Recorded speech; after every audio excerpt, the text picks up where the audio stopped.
Hello everyone, welcome to my channel Shiksha Sankalp 05। जो लोग हमारे चैनल पे नए हैं, चैनल को सब्सक्राइब करें, वीडियो को लाइक, शेयर और कमेंट करें। आज हम 6 क्लास की एनसीईआरटी का अध्ययन करेंगे। अध्याय 8। अध्याय का नाम शहरी क्षेत्र में आजीविका। अब हम इस अध्याय का शुभारंभ करते हैं।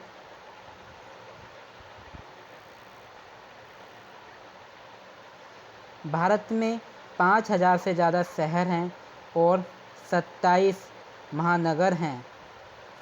चेन्नई, मुंबई, दिल्ली, कोलकाता जैसे प्रत्येक महानगर में 10 लाख से भी ज़्यादा लोग रहते हैं और काम करते हैं। कहते हैं कि शहर में ज़िंदगी कभी रुकती नहीं। चलिए एक शहर में जाकर देखें कि वहाँ लोग क्या काम करते हैं। क्या वे नौकरी करते हैं? क्या अपने रोज़गार में लगे हैं? वे अपना जीवन कैसे चलाते हैं? क्या रोज़गार और कमाई के मौके समान रूप से सभी को मिलते हैं?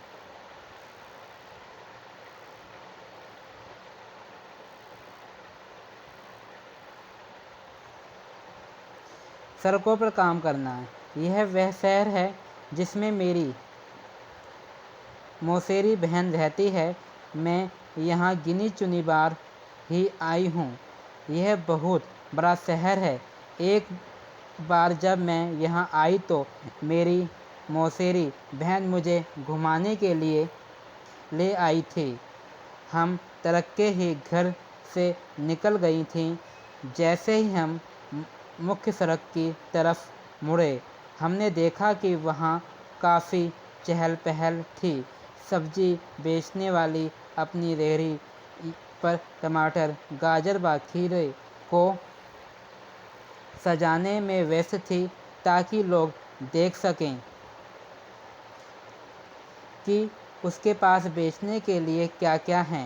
उसकी बगल में फुटपाथ पर एक फूल वाली बैठी थी। वह सुंदर रंगीन व तरह तरह के फूल बेच रही थी। हमने उससे लाल और पीला गुलाब खरीदा। सड़क के दूसरी तरफ पटरी पर एक व्यक्ति अखबार बेच रहा था और वह चारों ओर से लोगों से घिरा हुआ था। हर कोई अखबार को पढ़ना चाहता था। वहाँ से बसें ज़ोर ज़ोर से हॉर्न बजाती हुई गुजर रही थीं। ऑटो रिक्शा, स्कूटर के बच्चों से ठसाठस भरे हुए थे। पास के पेड़ के नीचे एक मोची छोटे से टीन के बक्से से अपना सामान निकाल रहा था। वहीं सड़क के किनारे नाई अपना काम शुरू कर चुका था। उसके पास एक ग्राहक पहले से ही था जो सुबह सुबह दाढ़ी बनवाना चाहता था। सड़क से थोड़ी दूर जाकर एक औरत ठेला गाड़ी से प्लास्टिक की बोतलें, डिब्बे, बालों की पिन व चिमटी ले जा रही थी। वहीं पर एक दूसरा व्यक्ति घर घर बेचने के लिए साइकिल पर सब्जियां ले जा रहा था। हम उस जगह पर आ गए जहां रिक्शे वाले एक कतार में खड़े होकर ग्राहक का इंतज़ार कर रहे थे। हमने एक को बाज़ार जाने के लिए तय किया। बाज़ार वहां से 2 किलोमीटर पर था।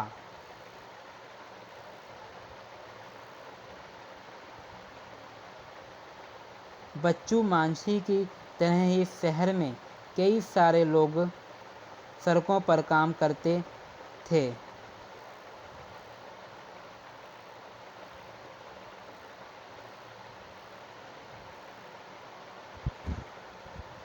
वे चीज़ें बेचते थे, उनकी मरम्मत करते थे या कोई सेवा देते थे। वे स्वयं रोजगार में लगे थे। उनको कोई दूसरा व्यक्ति रोजगार नहीं देता है, इसलिए उन्हें अपना काम खुद ही संभालना पड़ता है। वे खुद योजना बनाते हैं कि कितना माल खरीदें और कहाँ व कैसे अपनी दुकान लगाएं। उनकी दुकानें अस्थायी होती हैं। कभी कभी तो टूटे फूटे गत्ते के डिब्बे या बक्सों पर कागज़ फैलाकर दुकान बन जाती है, या खंभों पर तिरपाल या प्लास्टिक की चढ़ा लेते हैं। वे अपने ठेले या सड़क की पटरी पर प्लास्टिक बिछाकर भी काम चलाते हैं। उनको पुलिस कभी भी अपनी दुकान हटाने को कह देती है। उनके पास कोई सुरक्षा नहीं होती है।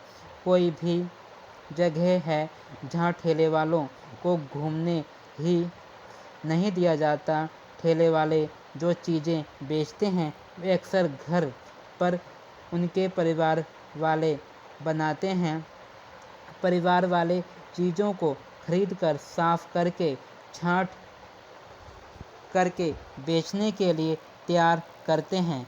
उदाहरण के लिए जो सड़कों पर खाना या नाश्ता बेचते हैं वे ज़्यादातर घर पर ही बनाया जाता है।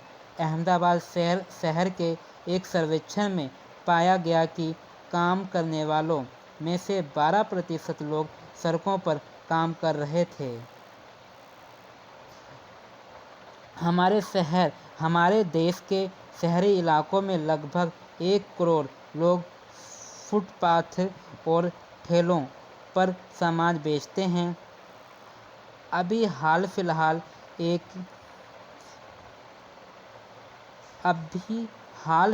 तक गलियों और फुटपाथ पर इस काम को यातायात और पैदल चलने वाले लोगों के लिए एक रुकावट की तरह देखा जाता है, लेकिन कई संस्थाओं के प्रयास से अब इसको सभी के लिए उपयोगी और आजीविका कमाने के अधिकार के रूप में देखा जा रहा है।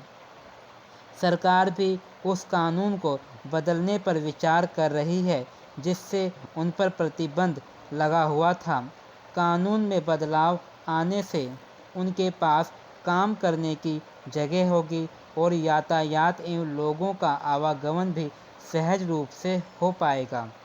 ऐसा सुझाव है कि शहरों में कुछ इलाके फुटपाथ और ठेलों पर सामान बेचने वालों के लिए तय कर दिए जाएं। यह भी सुझाव है कि उन्हें खुले के रूप में आने जाने की अनुमति हो और वे लोग उन समितियों में रखे जाएं जो इन मुद्दों पर निर्णय लेती है। बाजार में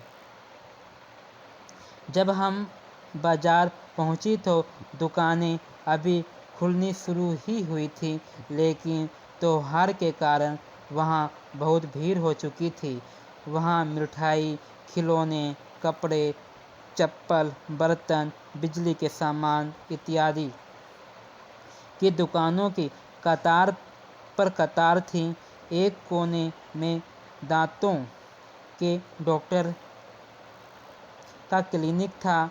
मेरी मौसेरी बहन ने उनसे पहले से ही समय ले रखा था। हम वहां पहले पहुंच गईं जिससे हमारी बारी ना चली जाए। हमें थोड़ी देर तक कमरे में इंतज़ार करना पड़ा। डॉक्टर ने उसके दांत का परीक्षण किया और दांत का छेद भरवाने के लिए अगले दिन आने को कहा। वह बहुत डर गई थी क्योंकि उसने सोचा कि एक तो अपना दांत खराब होने दिया और ऊपर से इतना दर्द सहन करना पड़ेगा। डॉक्टर ने यहाँ से हम सिले हुए कपड़ों के एक शोरूम पर गई क्योंकि मैं कुछ सिलाए कपड़े खरीदना चाहती थी। इस शोरूम की 3 मंजिलें थीं और हर मंजिल पर अलग तरीके के कपड़े थे। हम तीसरी मंजिल पर पहुंचे जहां लड़कियों के कपड़े रखे हुए थे।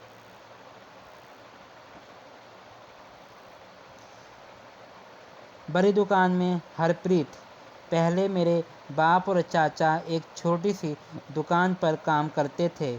इतवार को तो त्योहारों के समय में और मेरी माँ उनकी मदद करते थे। मैंने कॉलेज की पढ़ाई पूरी करने के बाद वहाँ काम करना शुरू किया। अब मेरी पत्नी वंदना और मैं यह शोरूम चलाते हैं। वंदना: हमने कुछ साल पहले यह शोरूम खोला। मैं एक ड्रेस डिज़ाइनर हूँ। मैंने तरह तरह के फैशन के कपड़े बनाने की पढ़ाई की है, लेकिन आजकल लोग कपड़े सिलवाने की जगह सिले सिलाए यानी रेडीमेड कपड़े खरीदना पसंद करते हैं। इसलिए मेरा ध्यान इस बात पर ज़्यादा रहता है कि कैसे इन रेडीमेड कपड़ों को आकर्षक रूप से सजाकर रखा जाए। हम अपने शोरूम के लिए अलग अलग जगहों से सामान खरीदते हैं। ज़्यादातर माल मुंबई, अहमदाबाद, लुधियाना और त्रिपुरा से आता है। कुछ सामान दिल्ली के पास के शहरों जैसे गुड़गांव और नोएडा से भी आता है।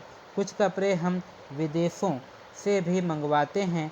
इस शोरूम को सही रूप से चलाने के लिए हमें कई चीज़ें करनी पड़ती हैं। हम विभिन्न अखबारों में, सिनेमा हॉल में, टेलीविज़न व रेडियो चैनल पर विज्ञापन देते हैं। अभी तो ये शोरूम किराए पर है, पर हम इसे जल्द ही खरीद लेंगे। जब से यह बाज़ार आसपास रहने वाले लोगों के लिए मुख्य बाज़ार बन गया है, तब से हमारा व्यापार बहुत बढ़ गया है। हमने एक कार खरीद ली है और पास की सोसाइटी में एक फ्लैट भी ले लिया है। हरप्रीत और वंदना की तरह कई लोग हैं जिनके पास शहर के बाज़ारों में अपनी दुकान है। ये दुकान छोटी बड़ी हैं और लोग अलग अलग चीज़ें बेचते हैं। ज़्यादातर व्यापारी अपनी दुकान का व्यापार खुद संभालते हैं। वे किसी दूसरे की नौकरी नहीं करते, लेकिन वे खुद कई लोगों को मैनेजर या सहायक की तरह नौकरी पर रखते हैं। ये पक्की दुकानें होती हैं जिनके पास नगर निगम से व्यवसाय करने के लिए लाइसेंस होता है। नगर निगम यह निश्चित करता है कि सप्ताह में कौन से दिन बाजार बंद रहेगा। उदाहरण के लिए इस बाजार में दुकानें बुधवार को बंद रहती हैं। इस बाजार में छोटे छोटे दफ्तर और अन्य दुकानें भी हैं जो बैंक, कुरियर इत्यादि की सेवाएं देती हैं। फैक्ट्री में मैं अपने एक कपड़े पर जारी का काम करवाना चाहती थी, तो मुझे एक ख़ास मौके पर पहनना था। मेरी बहन ने कहा कि वह निर्मला को जानती है और एक कपड़े सिलने की फैक्ट्री में काम करती है। निर्मला के पड़ोसी जरी और कढ़ाई का काम करते हैं। हमने बस पकड़ी और फैक्ट्री की तरफ चल पड़ी। बस खचाखच भरी हुई थी। हर स्टॉप पर लोग चढ़ते ही जा रहे थे और कोई भी उतरने का नाम नहीं ले रहा था। अपनी जगह बनाने के लिए लोग एक दूसरे को धक्का दे रहे थे। मेरी बहन ने मुझे एक कोने में खड़ा कर दिया ताकि भीड़ में हमारा भुर्ता न बन जाए। मुझे हैरानी हो रही थी कि लोग रोज़ ऐसे कैसे सफ़र करते हैं। जैसे ही बस फैक्ट्री के पास पहुंची, लोग उतरने लगे। हम भी एक मोड़ पर उतर गई। आह, जान में जान आई। मोड़ पर बड़े सारे लोग समूहों में बाड़ों पर बैठे हुए थे। कुछ टिककर खड़े हुए थे। उन्हें देखकर लग रहा था कि वे शायद किसी का इंतज़ार कर रहे थे। कुछ लोग स्कूटरों पर सवार उनसे बात कर रहे थे जो रेट को लेकर मोल-तोल कर रहे थे। मेरी बहन ने समझाया कि यह लेबर चौक कहलाता है। यह दिहाड़ी पर काम करने वाले मजदूर और मिस्त्री हैं। कुछ जहाँ भवन बन रहे होते हैं वहाँ मजदूरी करते हैं, कुछ बोझा ढोते हैं और ट्रकों से सामान उतारते हैं। कुछ लोग टेलीफोन की लाइन और पानी की पाइप के लिए खुदाई का काम भी करते हैं। लेकिन इन्हें हमेशा काम नहीं मिलता। ऐसे हजारों अनियमित मजदूर शहर में हैं। हम फैक्ट्री में घुसे तो हमने पाया कि वहाँ अलग अलग काम के लिए अलग अलग विभाग थे। उनमें से ऐसा लग रहा था कि लोगों की कभी न ख़त्म होने वाली पंक्तियाँ थीं। जहाँ कपड़े सिले जा रहे थे उस विभाग में हमने देखा कि लोग छोटे से कमरे में मशीनों पर काम कर रहे थे। एक एक व्यक्ति एक एक सिलाई की मशीन पर लगा हुआ था और हर कमरे में ऐसी बहुत सारी मशीनें थी जो कपड़े तैयार हो रहे थे। वे कमरे में एक तरफ तय करके लगाए जा रहे थे। हम निर्मला को ऐसी ही एक जगह पर पाया। वह मेरी बहन से मिलकर बहुत खुश हुई और उसने वादा किया कि मेरे कपड़ों पर जरी का काम करवा देगी।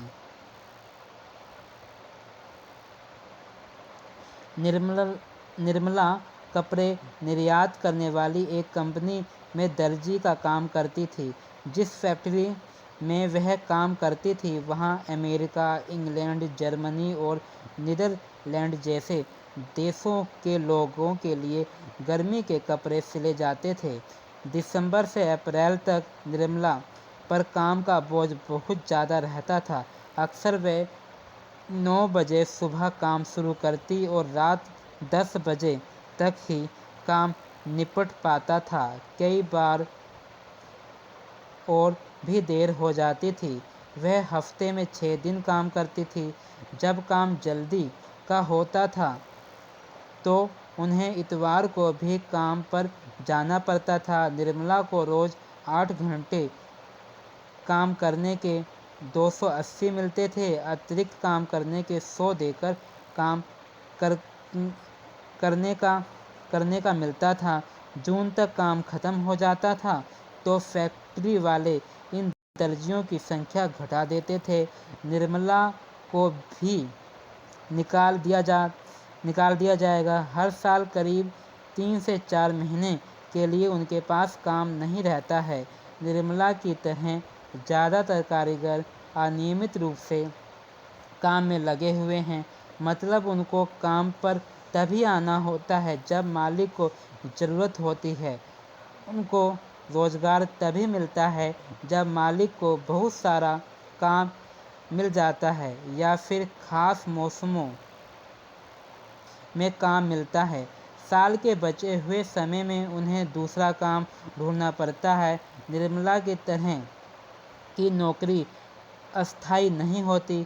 अगर कारीगर अपनी तनख्वाह या परिस्थितियों के बारे में शिकायत करते हैं तो उन्हें निकाल दिया जाता है। नौकरी की कोई सुरक्षा नहीं होती और अगर कोई बुरा व्यवहार करे तो उनके बचाव के लिए कुछ नहीं होता। उनसे बहुत लंबे समय तक रोज़ काम करने की उम्मीद भी रखी जाती है। उदाहरण के लिए बिजली से चलने वाले करघों की यानी पावरलूम फैक्ट्री में मजदूर दिन और रात की पालियों में 12-12 घंटे तक काम करते हैं। उन्हें 8 घंटों से ज़्यादा काम करने की मजदूरी अलग से नहीं मिलती।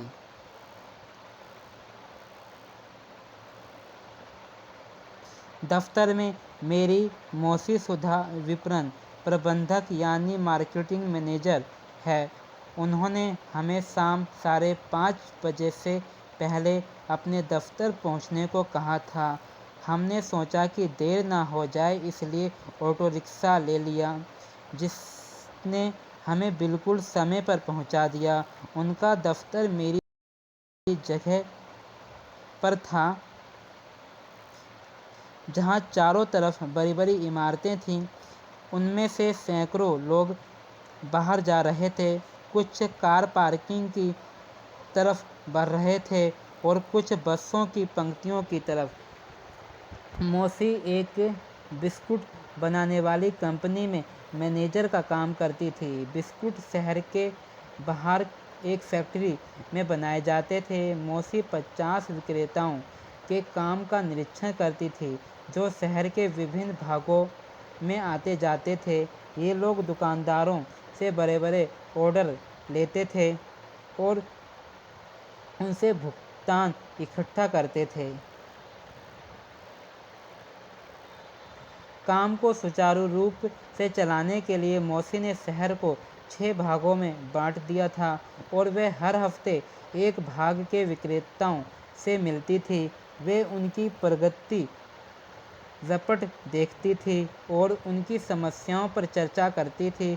उनको पूरे शहर में बिक्री की योजना बनानी होती है और अक्सर देर रात तक काम करना पड़ता है। उन्हें काम के सिलसिले में यात्राएं भी करनी पड़ती हैं। मौसी को नियमित तनख्वाह मिलती है और वह बिस्कुट कंपनी की अस्थायी कर्मचारी हैं। वह उम्मीद रख सकती हैं कि उनकी नौकरी लंबे समय तक चलेगी। अस्थायी कर्मचारी होने के कारण उनको निम्नलिखित फ़ायदे भी मिलते हैं। बुढ़ापे के लिए बचत। उनकी तनख्वाह का एक भाग भविष्य निधि में सरकार के पास डाल दिया जाता है। इस बचत पर ब्याज भी मिलता है। नौकरी से सेवानिवृत्त होने पर यह पैसा मिल जाता है। छुट्टियां। इतवार और राष्ट्रीय त्योहारों के लिए छुट्टी मिलती है। उनको वार्षिक छुट्टी के रूप में भी कुछ दिन मिलते हैं। परिवार के लिए चिकित्सा की सुविधाएं। कंपनी एक सीमा तक कर्मचारी और उनके परिवारजनों के इलाकों का खर्चा उठाती है। अगर तबीयत खराब हो जाए तो कर्मचारी को बीमारी के दौरान छुट्टी मिलती है।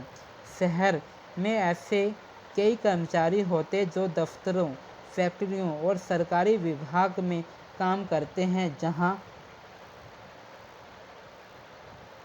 उन्हें नियमित और अस्थायी कर्मचारी के तरह रोजगार मिलता है। वे लगातार उसी दफ्तर या फैक्ट्री में काम पर जाते हैं। उनका काम भी तय होता है।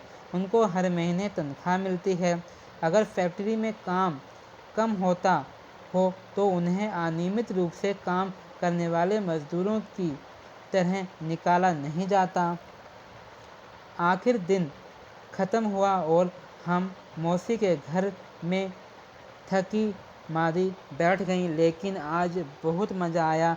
मैंने सोचा कि कितना अच्छा है कि शहर में इतने सारे लोग इतनी तरह का काम करते हैं। वे कभी एक दूसरे से मिलते भी नहीं मगर उनका काम उन्हें बांधता है और शहरी जीवन को बनाए रखता है। अब कुछ महत्वपूर्ण चीज़ें हैं, हम उन्हें देख लेते हैं।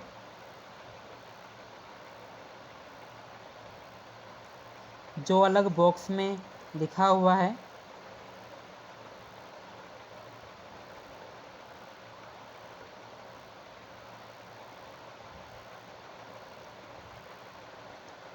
बच्चू मांझी एक रिक्शा वाला है। मैं बिहार के एक गांव से आया हूं जहां मैं मिस्त्री का काम करता था। मेरी बीवी और 3 बच्चे गांव में ही रहते थे। हमारे पास ज़मीन नहीं है। गांव में मिस्त्रीगिरी का काम लगातार नहीं मिलता था। जो कमाई होती थी वह परिवार के लिए पूरी नहीं पड़ती थी। जब मैं शहर पहुंचा तो मैंने यहाँ पुराना रिक्शा खरीदा और इनका पैसा किस्तों में चुकाया। ये काफ़ी साल पहले की बात है। रोज़ सुबह बस स्टॉप पर पहुंच जाता हूं और ग्राहक जहां भी जाना चाहें उन्हें वहां छोड़ देता हूं। फिर रात को 8-9 बजे तक रिक्शा चलाता हूं। मैं शहर की एक कॉलोनी में आसपास करीब 6 किलोमीटर तक रिक्शा चलाता हूं।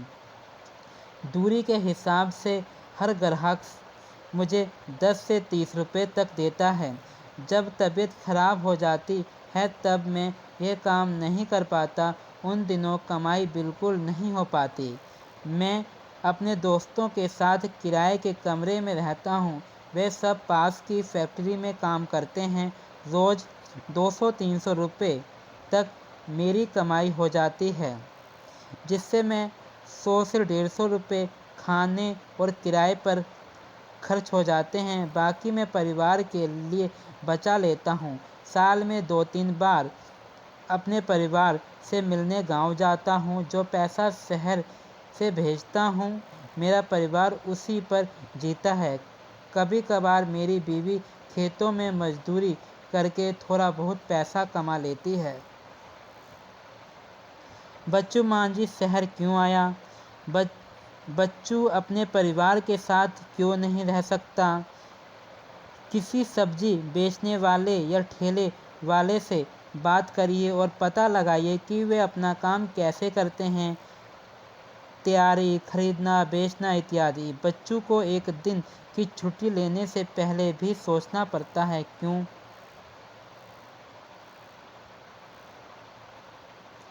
वंदना और हरप्रीत ने एक बड़ी दुकान क्यों शुरू की? उनको यह दुकान चलाने के लिए क्या क्या करना पड़ता है? एक बड़ी दुकान के मालिक से बात कीजिए और पता लगाइए कि अपने काम की योजना कैसे बनाते हैं। क्या पिछले 20 सालों में उनके काम में कोई बदलाव आया है? जो बाजार में सामान बेचते हैं और जो सड़कों पर सामान बेचते हैं, उनमें क्या अंतर है?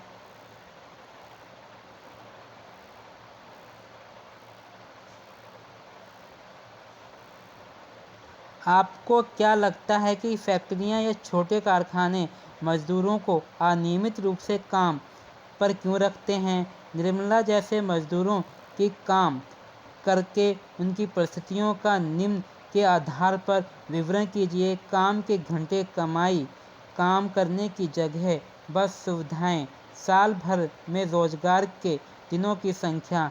क्या आप यह मानेंगे कि दूसरों के घरों में काम करने वाली महिलाएं भी अनियमित मजदूरी की श्रेणी में आती हैं? क्योंकि एक ऐसी कामगार महिला के दिन भर के काम का विवरण दीजिए।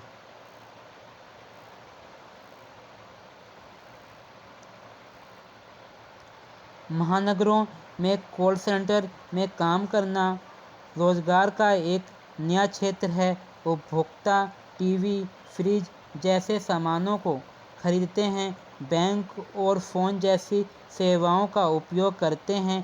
कॉल सेंटर एक केंद्रीकृत दफ्तर है जहां एक ही जगह से उपभोक्ताओं की समस्याओं और उनसे जुड़े सवालों से संबंधित जानकारी दी जाती है। कॉल सेंटर प्रायः हालनुमा कमरों में चलाए जाते हैं।